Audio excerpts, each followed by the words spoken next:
გამარჯობა მეგობრებო. ეს ამბავი, რომელიც მინდა რომ დღეს მოგიყვეთ, მთელ გერმანიაში არის, ყველგან პრესა არის თუ კერძო საუბრები არის, ძალიან აქტუალური. და ძალიან საინტერესო, რთული და ყოვლის მომცველი ისტორია არის. მოდით მე ჯერ მოგიყვებით ამ ისტორიას, როგორც შეიძლება მოკლედ და გასაგებად და შემდეგ კი ვნახოთ რა აზრი ჩამოგვიყალიბდება. აი ამ ისტორიას ეძღვნება გერმანიაში ახლა მიმდინარე ძალიან გრძელი კომპლექსური თითქმის აი 100 წლეულში რომ იშვიათად მოხდება აი ასეთი პროცესი ჰამბურგში და პარალელურად დანიაში. ისე რომ გეპატეჟებით რომ ყურადღებით მომისმინოთ ამბავი, რომელიც უკავშირდება შვილებს, ქალებს, ოჯახებს, ასევე მამაკაცებს, ასევე ამ ქვეყნის თავისებურებას და იმდენად გამაოცა მე ამ ამბავმა, დიდხანს შემძელი თვალის დამეხუჭა, მაგრამ როდესაც მივხვდი, რომ ძალიან დიდი ფსიქოლოგიური დაკორების საშუალებასაც გვაძლევს. და მოდით ვნახოთ რა ამბავია, რა ისტორიაა ეს. ერთმა გერმანელმა კაცმა თავისი შრომით და თავისი მოწადინებით, ასევე გამოცდილების შეძენით გასტრონომიის სფეროში, როგორც აქ, ასევე ინგლისში, გახსნა ისეთი შემწვარ ხორცზე ფოკუსირებული, ასე რესტორანი, რომელიც იმდენად წარმატებული იყო და ეს იყო 60-იან წლებში, რომ მან მიამატა სხვა რესტორნები და შემდეგ რესტორნების ქსელი შექმნა სხვადასხვა ქვეყნებში. ლაპარაკი არის ძალიან ცნობილ რესტორნების ქსელზე, წარმატებულ ქსელზე, მას მიამატა კიდე სასტუმროები. მოკლედ თავისი მოწადინებით ნულიდან შექმნა ძალიან მდიდარი იმპერია, ძალიან აზრიანად, ჯერ თავის დასთან, მერე თავისი მეუღლე ჰყავდა გვერდით და ეს არის ბლოკის ოჯახის სახელი არის ბლოკი, მათი ისტორია. 3 შვილი ჰყავდა თავის მეუღლესთან, მეუღლე გარდაცვლილია მგონი, ეს 1 წელიწადია თუ წელიწადნახევარი, როგორც მახსოვს, გარდაცვლილია. უფროსი შვილი ქრისტინა, რომელიც ჩემი დაკვირვებით მამასთან ძალიან მისი და მამის ენერგიები ერთმანეთს ძალიან ჰგავს და 2 ბიჭი. შვილებმა და ქრისტინას დახასიათება წავიკითხე, მისი ინტერვიუები წავიკითხე, ჩანს აი ტიპიური მოწადინებული, მიზანსწრაფული, მშრომელი გერმანელი ქალი, აი ეს ტიპიური გერმანელი, რომელიც ასეთი მდიდარი ოჯახის შვილი გადაწყვეტს, რომ მამის ფულით კი არ ისარგებლოს, არამედ თვითონ შეისწავლოს ხელობა.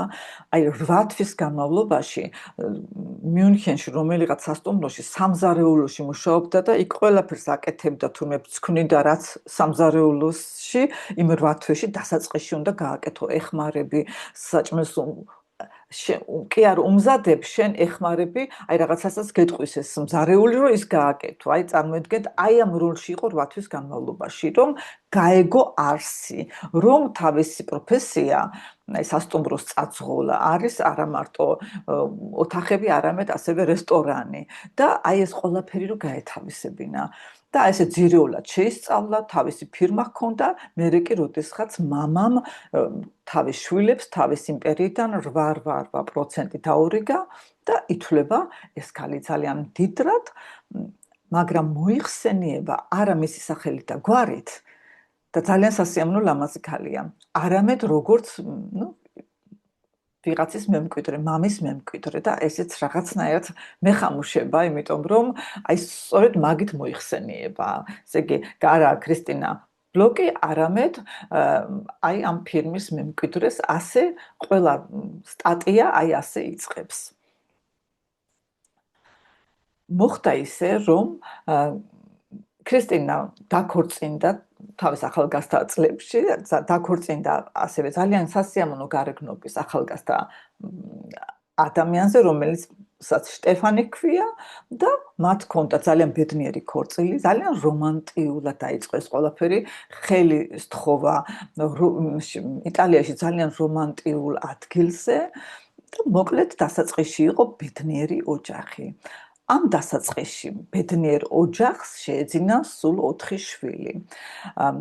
ქმარი შტეფანი მანამდე მუშაობდა ბანკში და პარალელურად ფოტოგრაფიას, მანქანების ფოტოგრაფიას მისდევდა, თავისი სტუდიო ჰქონია. ესე იგი რაღაცა კრეატიული რაღაც შემოქმედებითი განსხვავებით ბანკის ყოველდღიურობისაგან. ქორწინების შემდეგ ის შევიდა ფირმაში, მაგრამ რაღაცა გარკვეული პერიოდის შემდეგ მიზეზი ზუსტად არ ვიცი, მაგრამ როგორც საგაზეთო გაზეთის სტატიებში ეწერა, აი ძველ სტატიებში, ეხლანდეში კი არ ძველ სტატიებში ეწერა, თავის სიმამრთან ვერ ააწყო. სიმამრი არის ძალიან ისეთი პედანტური, ყველაფერს რო აკონტროლებს, რომ ხარისხი მისთვის მნიშვნელოვანია, მას მიაჩნია, რომ მან უკეთ იცის და ამ თავისი თვისებებით, რომელიც შეიძლება დამღლელი იყოს ყოველდღიურობაში, მან ასეთი იმპერია, ესეთი უზარმაზარი რამ შექმნა. მოკლედ, 9 წლის შემდეგ ისინი გაიყრებიან. აი ეს თანაცხოვრება შემდგომ იტყვის ქრისტინა სასამართლოზე. აი ამ თანაცხოვრების დროს მეუღლე შტეფანი ცდილობდა, რომ თავის თვითონაც შეექმნა რაღაც, მაგრამ ეს ფინანსურად არ იყო მისი მცდელობები, არ იყო ფინანსურად მომგებიანი და ეს მოქმედებდა ასევე ოჯახურ თანაცხოვრებაზე, მიუხედავად იმ სიმდიდრისა.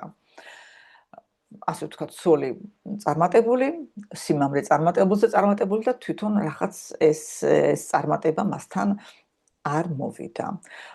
გაყრა, მოხდა უკმაყოფილობით და ჩხუბით, მეგობრებად არ დარჩენილა და მოხდა ისე, რომ იყო ასევე ქორწინების ხელშეკრულება, მაგრამ ამ კაცს ჰქონდა რაღაც გარკვეული ქონება, თუმცა სახლი ჰქონია ცნობილ აქაურ ძალიან ცნობილ და მდიდარ კუნძულ ზულზე. შემდეგ გაიცნო დანიელი ან დანიაში მცხოვრები გერმანელი და მასთან გადავიდა, დაქორწინდა მასთან, გადავიდა დანიაში საცხოვრებლად და ოჯახური ცხოვრება იყო ასე, რომ ბავშვები, ეს 4-ვე ბავშვი ცხოვრობდნენ დედასთან ჰამბურგში, დედის საკუთრებაში და ოჯახის საკუთრებაში არსებულ ვილაში და ყოველ მეორე შაბათ-კვირას, როგორც სასამართლომ დაადგინა, მამას სტუმრობდნენ. მამას ჰყავდა ამ თავის მეორე ცოლთან შვილი, ეხლა ამ მგონი 7-8 წლის არის და გარდა ამისა, ამ ქალს ჰყავდა ასევე სახლში შვილი თავისი პირველი ქორწინებიდან. ხო, ესე იგი, მათ ამ ყოველ მეორე შაბათ-კვირას ჰყავდათ 2 ბავშვი, რომელიც სრულმოდმივად მათთან ცხოვრობდა და 4, რომელიც სტუმრად მიდიოდა მათთან.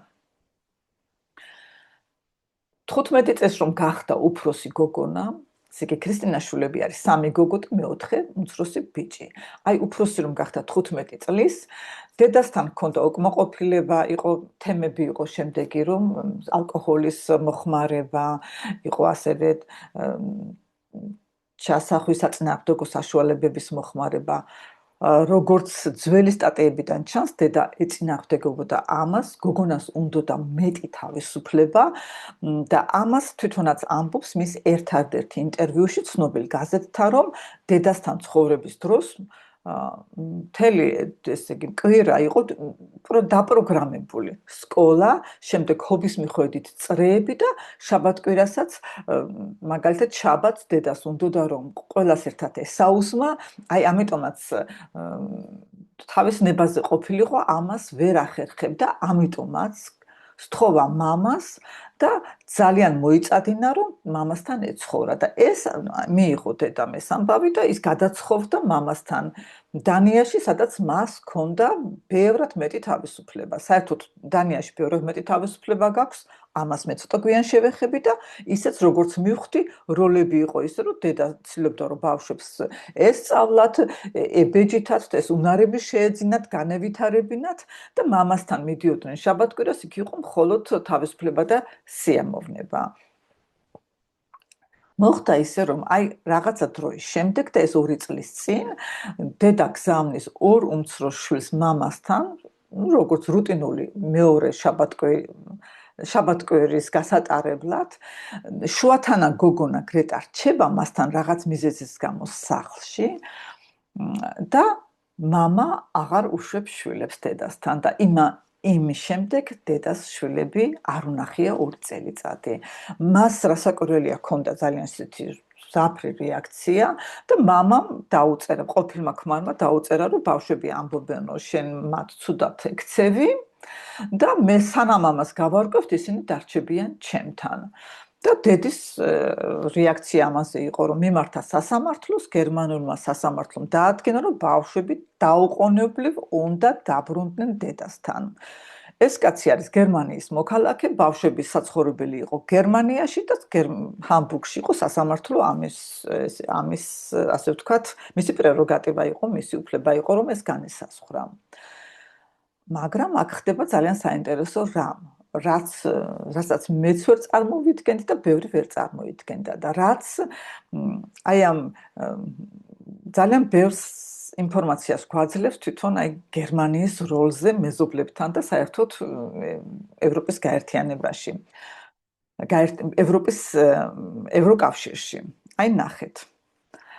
აღმოჩნდა, რომ დანია არის შესული ევროკავშირში თავისი საკუთარი წესებით და ეს სხვა ქვეყნები ნაკლებად ასეთი რამე არ აღმოქვია, რომ ვინმე პოლონეთმაც რაღაცა მოითხოვა, მაგრამ აი ნახეთ, დანიას აქვს თავისი ვალუტა შენარჩუნებული, როცა გერმანიამ თავისი ძალიან ღირებული ვალუტა Deutsche Mark, ესე იგი ძალიან იოლად გვერდზე მოისროლა, უბრალოდ ხალხი მისტერის ეხლაც კი ვისაც ახსოვს, მაგრამ მისმა მმართველმა წრეებმა და დანიას თურმე არ მოუწერია ხელი იმ ვალდებულებისათვის, რომ ევროკავშირში, ან კიდე გერმანიაში, ევროკავშირის წევრი ქვეყნების, ან თუნდაც გერმანიის სასამართლო გადაწყვეტილებას ის დაექვემდებაროს სამაგიეროდ, გერმანიას მოუწერია ვალდებულებაზე ხელი და აუღიეს ვალდებულება, რომ დანიის, ესე იგი, რომ ის მას აქვს ვალდებულება, ესე იგი, დანიაში, რასაც გადაწყვეტს სასამართლო,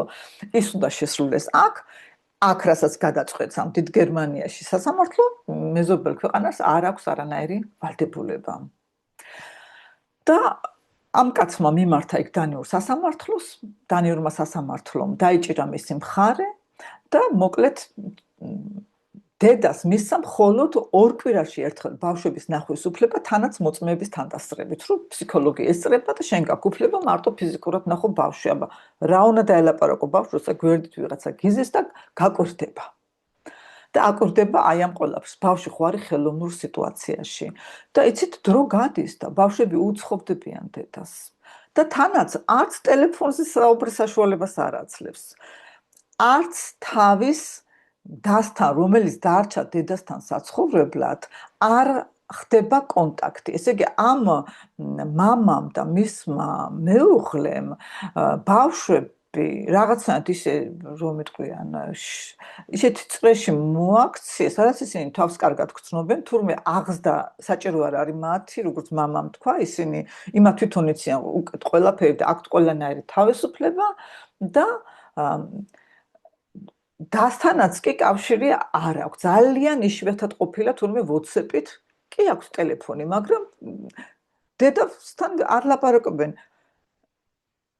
დედა დაბადების დღის მოლოცვის პრობლემები აქვს და რომ მოინდომა დედამ, რომ კლარასათვის, რომელიც არის გოგონა 13 წლის იყო მაშინ, რომ მისულიყო სუმცირე სკოლაში, დანიურ სკოლაში, სადაც ის მიიყვანეს და მიელოცა დაბადების დღე, ეტყობა იყო გაფრთხილებული დირექტორი, არ ვიცი როგორ, რანაირად სასწრაფოდ გასცდა დირექტორი და მას მოსთხოვა, რომ მაშინვე სასწრაფოდ დაეტოვებინა სკოლის შენობა. ესე იგი, ერთი მხრივ ეს ქალი აი ამდენი სიმდიდრის პატრონი, მეორე მხრივ კარგავს შვილებთან კონტაქტს, ბავშვები იზრდებიან და ჩვენ ვიცით, რომ აი ამ ასაკში ბავშვები ვითარდება და უკვე სასწავლებლებაში არის შესული. ასევე მისი დედმამა, რომლებიც როგორც ჩანს, ან ერთ სახლში, ან კიდე ძალიან ახლოს ცხოვრობდნენ და ისინი ძალიან იტანჯებოდნენ თურმე და არის ფოტოები პრესაში, რომ ისინი მანქანით მიდიან იქ, სადაც ისინი ცხოვრობენ და უნდათ უბრალოდ ბავშვები რომ ნახონ და არ უშვებენ ბავშვებს, მხოლოდ ფანჯარას გააღებენ და იქიდან ის გოგონა დაუძახებს, რომ მე არ წამოვალ. ესე იგი, ბავშვებიც აცხადებენ, როგორც იქაური ბავშვის ფსიქოლოგი და ასე ვთქვათ, სასამართლოც ამბობს, რომ ბავშვები აცხადებენ, რომ მათ სურთ მამასთან დარჩენა. ეს მხარე კი და ბებია, ბაბუა და დედა კი ამბობენ, რომ ბავშვები არიან მანიპულაციის ქვეშ. აი ეს მოცემულობა იყო აი ამ 2 წლის განმავლობაში. და შემდეგ ხდება ასეთი რამ. წინა ახალ წელს მოხდა ბავშვების მოტაცება. მოტაცება განახორციელა ხომ არის ეს სპეციალური ფირმები, რომლებიც იცავენ შენობებს, იცავენ ადამიანებს და აი სწორედ ასეთმა ფირმამ, რომლის ოფისი ყოფილა ისრაელში და ამ ფირმასთან ეს ამათი ფირმა, ეს რესტორნების ქსელი და სასტუმრო თანამშრომლობდა. ამ ფირმამ ეტყობა ჯერ კარგად დაზვერა, ჰქონდა თავიანთი გეგმა და მოიტაცეს ბავშვები ძალით, მამამისმა წინააღმდეგობა გაუწია და ფიზიკურად ცოტა ისე გაუსწორდნენ, როგორ ჩამოცილებოდა. ეხლა მამამისი არ დაუზიანებიათ, მაგრამ რასაკვირველია, ძალიან დიდი სტრესი მიიღო ამ კაცმაც, მამამ. ისინი გამოსულები იყვნენ უბრალოდ, რომ აი გაესეერნათ და ფოიერვერკისთვის ეყურებინათ და აი ამ დროს ეტყობა დაუყურადეს და წამოიყვანეს ბავშვები ასე ძალით გერმანიაში. და შემდეგ დედამის დაურეკეს და უთხრეს, რომ ვიღაცა შუამავლის მეშვეობით და უთხრეს, რომ ბავშვები არიან გერმანიაში, შეგიძლია წაიყვანო.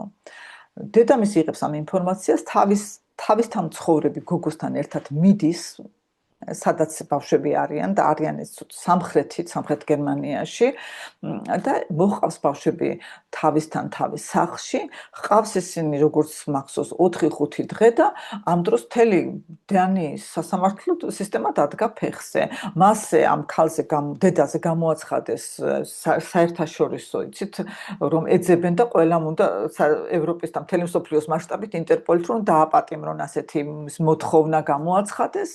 და აქ გერმანიის სასამართლოში აღძრეს საქმე და მოკლედ დაადანაშაულეს დედა, რომ ამის ორგანიზების უკან დედა დგას, დედამ გაუკეთა ამას ორგანიზება და მან დაავალა ამ ფირმას და ეცით გერმანულმა სასამართლომ სასწრაფოდ მიიღო. აი ასეთი არის სასწრაფო გადაწყვეტილების მიღების აუცილებლობა, რომ ვერ დაიცდით და 2 კვირის შემდეგ ვერ ჩაატარება ამ სხდომას, მიიღო გადაწყვეტილება, რომ ბავშვები დაუყოვნებლივ უნდა დაუბრუნდნენ მამას. დაუბრუნეს მამას და იმის შემდეგ მიდის პროცესი მიდის დანიაში, პროცესი მიდის გერმანიაში, გერმანულმა სასამართლომ აღძრა საჩივარი დედის მიმართ, ის არის ბრალდებული ბავშვების მოტაცებაში და საკუთარი ბავშვების მოტაცებაში, ძალადობრივ მოტაცებაში, რომელიც თვალისწინებს აქ ძალიან სერიოზულ მრავალწლიან პატიმრობას. დედა ამბობს, რომ ეს მას ფილმისთვის არ დაუვალებია, ამისთვის შვილებს არ გაიმეტებ და მას ეს არ იცის, ესე იგი ვერ ადგენენ ჯერ ვინ იყო შეკვეთის მიმცემი.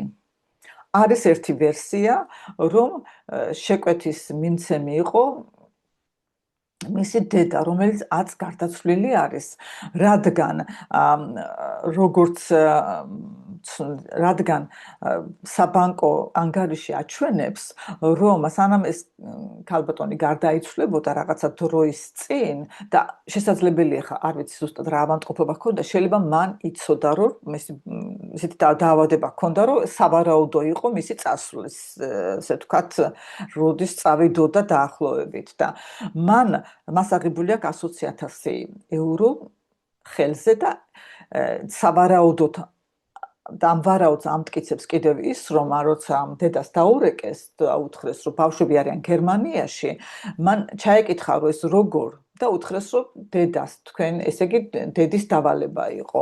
რამდენად ეს რეალური არის, არ ვიცი, მაგრამ თვითონ ეს ქალი როგორც ტიპაჟი, როგორც ესეთი კანონმორჩილი და ისეთი როგორც მე ახვიქვი ტიპიური გერმანელი, აი ასეთ ამბავში ვერ გაერეოდა, თუნდაც იმის გამო, რომ ეს ამბავი ჩემი ღმერთმენით ვამბობ, იმიტომ რომ ეს აი ამ ამბით ერთადერთი პროფიტი, ერთადერთი მოგება აქვს მამას. რადგანაც აი ამის საფუძველზე სანამ ეს გაირკვევა ამ ქალის სახელი მოკლედ ყველგან არის როგორც ბავშვების გამტაცებელი უკვე მიუხედავად რომ არ არის მისი ბრალი დამტკიცებული და დანიის სასამართლომ მიიღო გადაწყვეტილება ეხლა რომ ის შვილებს ვეღარ ნახავს. საერთოდ ნახვის უფლებაც არ აქვს შვილების მიუხედავად იმისა როგორც თქვი რომ ბრალი არ არის დადასტურებული. აი ეს არის ისტორია. პროცესის სურათებს აჩვენებენ,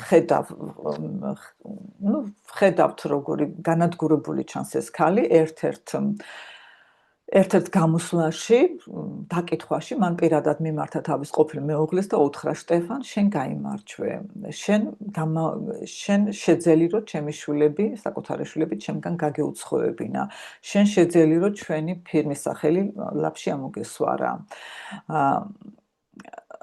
და ესე მიმართავს. ეს არის ძალიან დათრგუნული, გამწარებული დედის, ესე იგი, სახე. თქვენ შეგიძლიათ თვითონ ჩაიხედოთ, გნებავთ, დაგიდებთ ფმულს, მაგრამ ჩემი ამ ვიდეოს მიზეზი არ არის ეს, რომ ეს მარტო ეს ამბავი მეყოლა.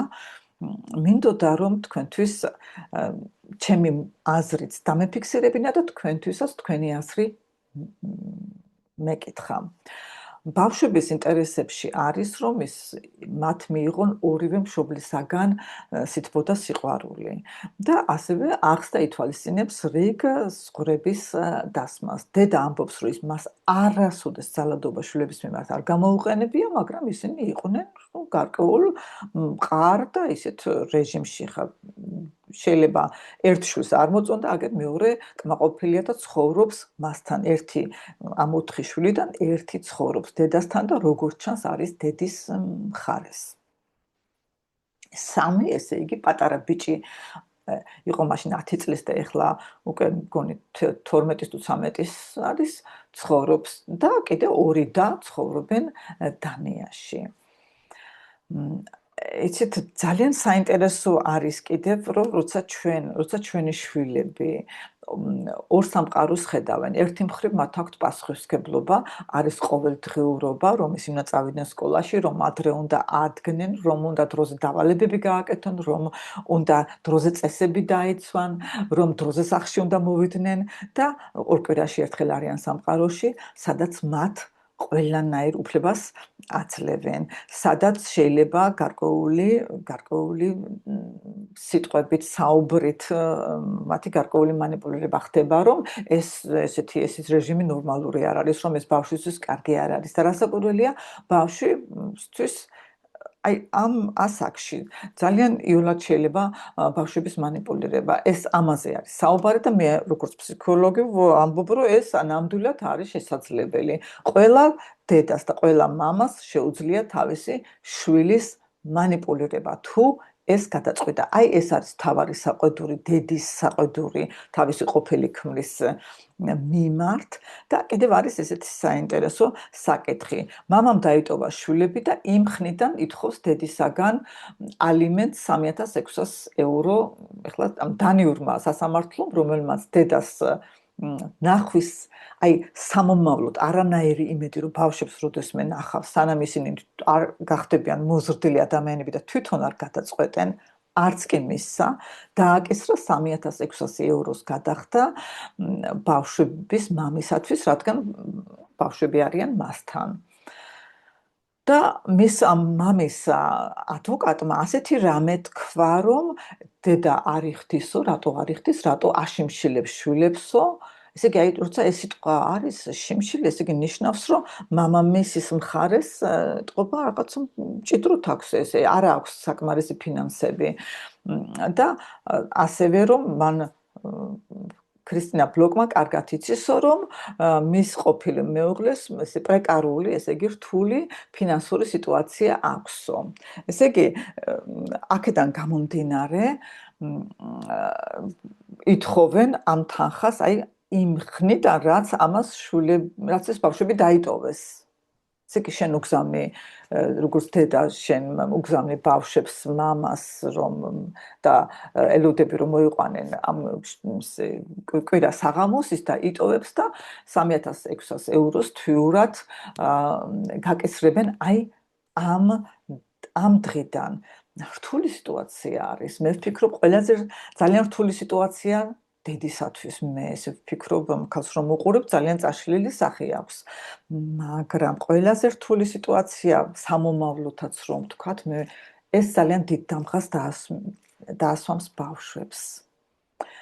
ჩვენ ვართ ჩვენი მშობლები და ჩვენი ურთიერთობების ხებთან ჩვენი წარმატება ყველაფერი დაახლოებით ნახევარი დედი და ნახევარი მამიდან მოდის. და როცა ეს ჩვენთვის ყველაზე უახლოესი ადამიანები მტრად არიან ერთმანეთს გადაკიდებული, როცა ისინი ესე საჯაროდ ერთმანეთს ებრძვიან და თანაც ებრძვიან ბავშვების საშუალებით. ეს არის ყველაზე ცუდი რამ, რაც ბავშვშეიძლება შეემთხვეს. აი, როგორი შეიძლება იყოს ფსიქიკა? კარგი, შენ დედას ჩამოაცილე, გააუცხოვე. და შენ გადაახდებინე ეს თანხაც, ალბათ გადაახდებინებენ. მიუხედავად იმისა, რომ დანიის, ალბათ, მოხდება, რომ მოუწევს ამ თანხის გადახდა, ესე იგი, იმ დღიდან, რა დღიდან ბავშვები მასთან ამ კაცთან ცხოვრობენ, დაიტოვა. ეს გაუცხოვება არ არის ბავშვების ინტერესში და იცით, ძალიან საინტერესოა, რომ ეს კაცი ახლა არის გაუხსნია რაღაცა ფირმა, რომლის ფოკუსი არის ბავშვების კეთილდღეობა. ცოტა მიგვირს, იმიტომ რომ თუ იცი რა არის ბავშვების კეთილდღეობა, აი ამ ესეთ პროცესებზე, აი ასეთ გამწვავებაზე, რომ ბავშვები დედას 2 წლის განმავლობაში არ ნახულობენ, ესე იგი, იცით, კარგი დაიტოვე, მაგრამ ეს ურთიერთობის აბსოლუტურად განმავლობა, აი ეს კითხვები მაქვს, რომელსაც იმედია მარტო მე არ მაქვს და ასევე მოსამართლეები დასვამენ, აი ამაზე არ ყოფილა ჯერ სასამართლო. სასამართლო მიდის ჯერ ამ ქალის ბრალეულობის დადგენაზე, ძალიან აკრებულად და ნიშნავს, რომ ამ სასამართლო რასაც სიტყვის არ არის აუცილებელი დანიამ რაღაც, ასე ვთქვათ, ამ გადაწყვეტილებას ანგარიში გაუწიოს. და ეხლა კიდევ საინტერესო რაღაცას გეტყვით, რომ მე თვეების განმავლობაში ვამჩნევდი რასაკვირველია, იმიტომ რომ ყველა გაზეთი ამაზე წერს და საერთოდ იმდენჯერ ამომივიდა ჩემს კედელზე და თანაც არც ერთი რო გამოწერილი არ მაქვს, რომ აი გავატარებდი და იცით რა, როდესაც ეთყობა დავიღალე და რომ დავხედე, შევხედე, რომ კომენტარები არის ძალიან ისეთი სიცურვილით გაშღენთილი ამ ქალის მიმართ. ძალიან გამიკვირდა და აი ამან გამაჩერა. მე ვთქვი, რომ კი, მაგრამ ამ პროცესში არ არსებობს გამარჯვებული, თუნდაც მამამ გაიმარჯვოს, როგორც ცოლმა უთხრა, შენ გაიმარჯვე, ყოფილმა ცოლმა უთხრა, რომ შენ გაიმარჯვე, გამარჯვებული არ არსებობს. ყველა მიიღებს თავისას. და თურმე ეს მამა, ესე ყოფილი ქმარი დამოქრებია, რომ მე თქვენო ამ ოჯახს გაგანადგურებთო და ამას ამბობს ეს ამ ქალის მამაც, ეს პატრიარქი ამ ფილმის დამფუძნებელი, რომ ის გვებრძვის ჩვენო, შურის ძიებით არის შეპყრობილიო. ალბათ, აი როგორც დამთავრდა ეს ურთიერთობა, იყო რაღაცა ფაქტორები, რომლებიც არ გასაჯაროებულა ამათ ურთიერთობაში და აი ამის შედეგად. და მე ვთქვი, რომ კი, მაგრამ აი როგორ ამ წერდნენ, რომ ეს ეკუთვნის ციხეს, როგორც ჯერ ქალი ამბობს, რომ მან არაფერი არ იცოდა და დიდი ალბათობით ალბათ ასეც იყო. ჩემი დასკვნა არის, რომ ოჯახს ძალიან ბევრი გულშემატკივარი ჰყავდა და ალბათ იყო, რომ რომელიღაცამ მისცა ეს შეკვეთა. შეიძლება იყო მისი დედაც, რომელიც მათ იცოდა, რომ წავიდოდა და უნდოდა, რომ თავისი შვილის ტანჯვით ისე იტანჯებოდა, რომ თავის თავზე აიღო ეს ამბავი. და მიუხედავად იმისა, რომ წასულიყო აი ამ ფირმას, რადგანაც ფული უკვე მიღებული ჰქონდა, მათ მოინდომეს, რომ ესეც რო იმტყვიან, წერტილი დაესვათ, ასე გაეკეთებინათ. არსებობს სხვადასხვა ვერსიებიც, მოკლედ არ არის დადგენილი მისი ბრალი, რომ მან ამის ორგანიზება გააკეთა. ამიტომაც ამის უფლება, შეიძლება ვარაუდი გამოხატო, ამის უფლება არ გაქვს, რომ თქვა, რომ ის დამნაშავეა. და ესენი ამბობენ, რომ აი ციხეში უნდა ჩაჯდეს და მაგრამ გონია რა ხან ფული აქვს ამის გამო, შეუძლია ამ ყველაფრის გაკეთება და ასე შემდეგ. და იცით, აი ეს არის რაც გერმანიაში მდიდარ ადამიანებს ძალიან სადებია სადაც ცხოვრობენ საერთოდ, მაგრამ არის ესეთი ფაქტორი, რომ ბევრი ადამიანი რომ არ იყოს, არ გაეღვიძოს შური მათ მიმართ, აი ამას უფრთხილდებიან და არასდროს, აი როგორც ვიცით ბევრ ქვეყნებში, რომ რაღაცა ძვირფასი მანქანით, რაღაც ხაზი გაუსვა, შენ ბრილიანტებით იყო ასხმული, ასეთ რამეს გერმანელ მდიდრებში ვერ დაინახავ. და მე ვფიქრობ, რომ აი ამას ეს არის კიდევ ეს გერმანული საზოგადოების სპეციფიკა და მეც პირველ ხანებში ვფიქრე, რომ ალბათ შურის გამო, რადგან არ პატიობენ ამ ადამიანს თავის სიმდიდრეს, რომელიც მან ნულიდან თავისი შრომით და თავისი ჭკვით მიიღო და რასაკვირველია ამ სიმდიდრიდან იხდის კორექტულად ძალიან დიდ გადასახადს, რომლის საფუძველზეც ძალიან ბევრი ადამიანი სოციალურ დახმარებას იღებს და ასე შემდეგ, მიუხედავად ამისა. მაგრამ ბევრი რომ ჩავეძიე და ძალიან ბევრი სტატიებს გადავავლე თვალი და საკმაოდ დრო დამეჭდა. ნახე ის, რამაც მე კიდევ დამატებით ეს აგრესია ამ ქალის და მისი ოჯახის მიმართ ამიხსნა. იცით, ჯერ მახსოვს, რომ ინტერესით დაუწყე დათვალიერება და გადავედი პროფილებზე, რომ ვინ წერს აი ასეთ საშინელ სიძულვილცავსე კომენტარებს, რომ კარგია, რომ ესე იგი დაკარგათ ასეთ დედასთან როგორ შეიძლება შვილები იზრდებოდნენ და ასე შემდეგ. ვინ არის ეს ხალხი, რომელიც ამას წერს და არც ერთი არ იყო სახელი და გვარი წარმოდგენილი. ყველას რაღაც ან ჩიტი, ან რაღაცა სხვადასხვა საგნები ჰქონდა პროფილის სურათებად. ზოგს 3 მეგობარი ჰყავდა, ზოგს მაგალითად 7, ასე მეტი კონტაქტი არავის არ ჰყავდა და აბსოლუტურად აი ვერანაირ ეს იყო როგორც fake კონტოები რა ჩემი ყველანაირად, იმიტომ არც სახელი და გვარი არ ეწერა და ვერც ვერაფერს ვერ იგებდი ვინ იდგა მათ უკან.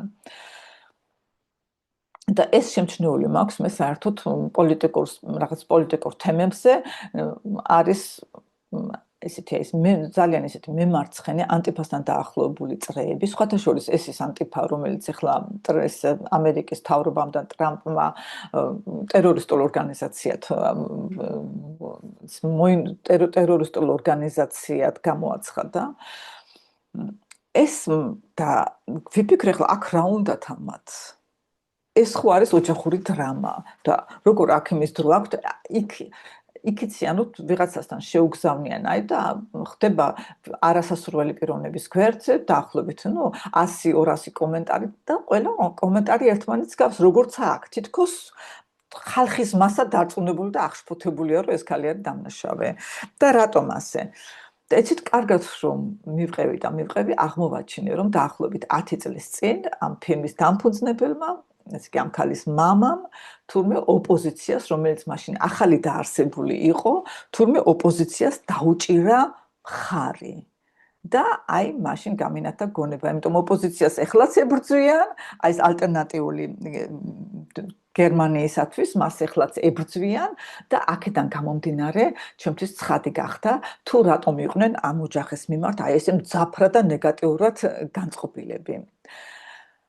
მაინტერესებს თქვენი აზრი, თუ თქვენი ინტერესი გაგეღვიძებათ, შემიძლია პროცესი როგორ დამთავრდება, იმაზეც შემდგომ ვიდეო ჩავწერო, მაგრამ აი ფაქტები რაც მოგახსენეთ, რას ფიქრობთ, აი რა არის თქვენი აზრი ბავშვებთან მიმართებაში, ოჯახურ ცხოვრებასთან მიმართებაში, თუ იცით მსგავსი მაგალითები ჩვენი ქართული რეალობიდან, მიახლოებით მსგავსი, იმიტომ ეს მართლა ძალიან განსაკუთრებულია მაგალითია ჩემი აზრით და გისურვებთ მშვიდობას თქვენს გულებში, თქვენს ოჯახებში, თქვენს გარშემო სამყაროში. კარგად ზანდებოდეთ, დიდი მადლობა.